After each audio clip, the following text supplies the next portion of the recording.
The next question on the retake review goes along with the question 14 on the Unit 2 review, which was in Lesson 4, Example 1.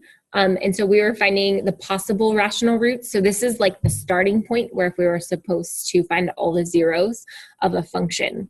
To do this, we're factoring two different numbers. So we're factoring the constant.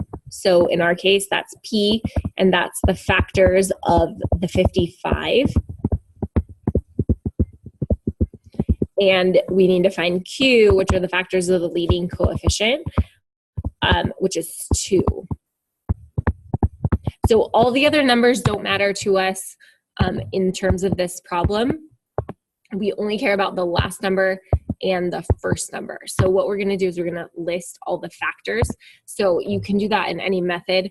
I'm just going to write out the factors as opposed to doing it in a tree.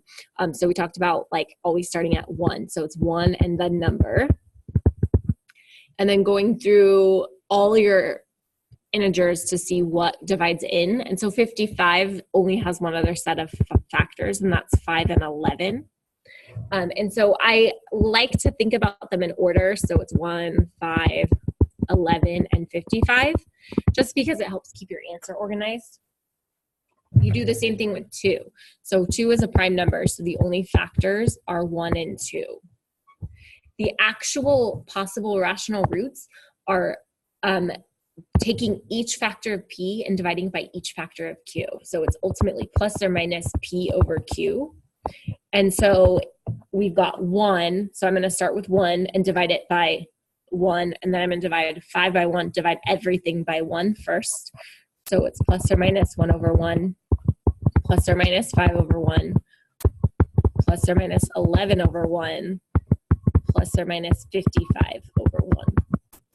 Okay, so once I've done the 1, I'm going to go back to the beginning and divide 1 by 2 now. So plus or minus 1 over 2, plus or minus 5 over 2, plus or minus 11 over 2, plus or minus 55 over 2. And so for my answer, I want to simplify any of these that I'm able to simplify. So I will always be able to simplify the over 1s because those are really just the number on top. So it's plus or minus 1, plus or minus 5, plus or minus 11, plus or minus 55. And then these I can't simplify. Again, I would if I could, and I would only write down values once. So if it's simplified to something I already had written down, I wouldn't write it down again. So the rest of these are exactly the same as we wrote them the first time because they don't simplify. Okay, so remember that it's constant over leading coefficient. So the last number goes on top as opposed to the first number goes on the bottom.